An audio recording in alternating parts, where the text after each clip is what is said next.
It's a far cry from where I am today, but I was probably one of the stingiest people I knew. Like,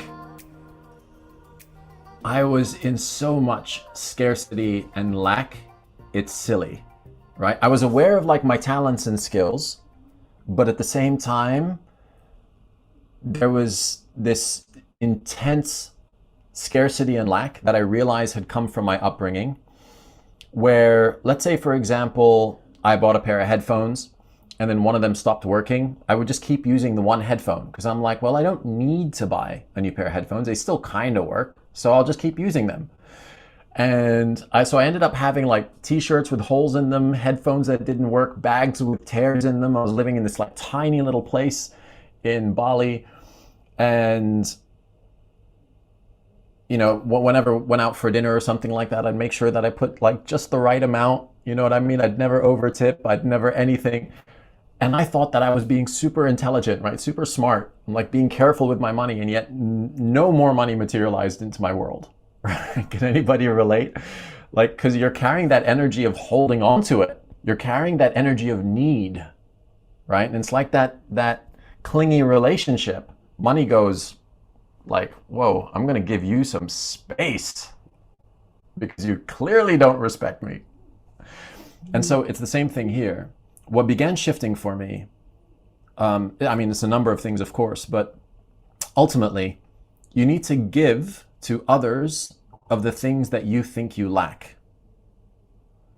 So you need to become the source in the lives of others of that which you think you lack.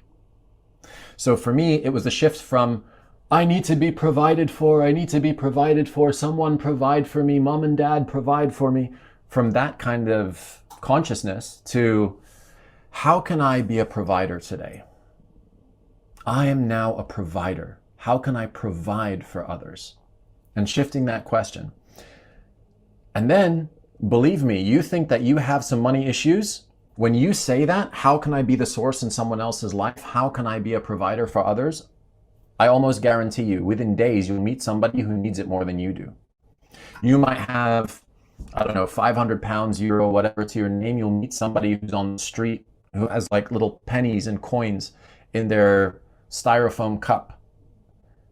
If you walk by that person because you're like, well, I need the money that I have, it's like you haven't learned the lesson. When you walk up to that person and go, wow, I thought I needed money, but this person really needs it, and you give them 50, now you are embodying abundance. You are behaving as abundance. And then life is reciprocal, so it can't help but come back to you. So when I shifted it, again, it's that same conversation we had earlier, from shifting it from self-interest to common good, from what's in it for me to what's in it for we. If that was your uncle or your aunt or your mother or your father, you know, they're begging for coins, you wouldn't just walk by them. And that's the fundamental disconnect in humanity, is we see each other as separate. We see each other as strangers rather than part of the same family. So if you see that homeless person, the person outside the grocery store, as family, you wouldn't just walk by them. You'd ask yourself, how can I help? How can I support? How can I assist? That's the shift. That's the shift. If you make that shift, watch as money starts coming in. Because you need to come from a place of, how can I give? Right? I used to walk into situations going, what can I take? Now I walk into situations saying, how can I serve? What can I give?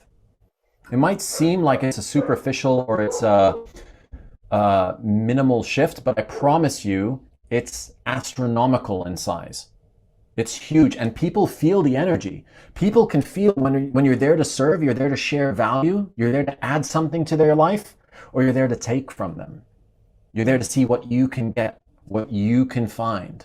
It's a very different energy, and people feel it. Consciousness is shifted. It's big on the planet. Like the frequency of Gaia, of Earth, has shifted. People can feel when you're in self-interest or common good. And the direction of the planet is common good. So when you're acting in self-interest, you're like going the wrong way, right? A business 50 years ago, competition, predatory behavior, and survival. A business of today, competition becomes contribution. Being a predator becomes being a protector. And survival becomes service.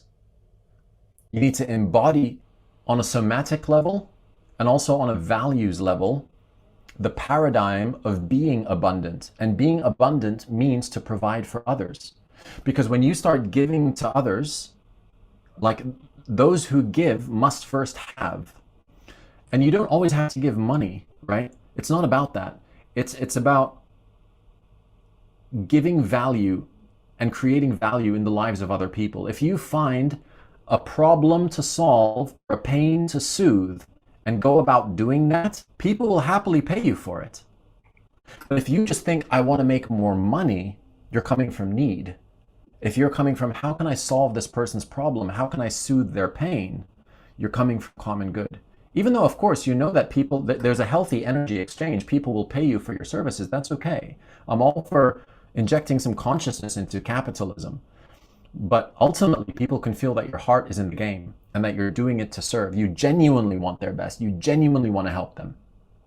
And for me, as I started to embody more of this and live from these principles and be more generous and like treat friends to dinner and, ask the person sitting outside the grocery store, hey, what would you like? Like, not a penny or a coin, like what's that gonna do, right? People like walk around, give somebody 20 pence or something and feel all magnanimous. It's like, how is that really gonna shift their day? What can they get for that? Can they actually eat with that? Probably not. So instead, I'd like to go up to that person, and I have done, and just say, hey, what can I get you? Like, as if they're an old friend, like, hey, how's it going? How are you doing today? What can I get you? They're like, oh, anything, because they're not used to that. I'm like, no, really, what can I get you? What would you like? What would you like? And this guy outside the grocery store was like, I'd love some sushi.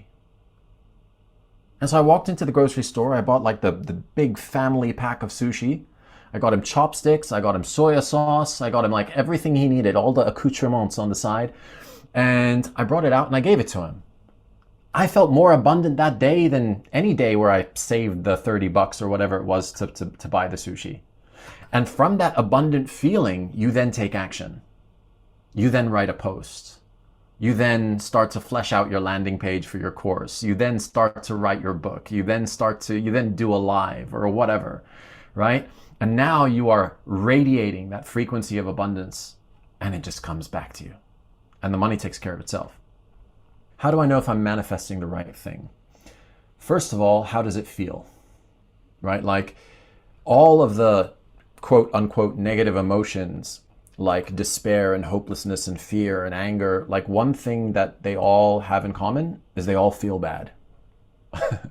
All the positive emotions, passion, excitement, conviction, enjoyment, upliftment, happiness, joy, love, they all feel good.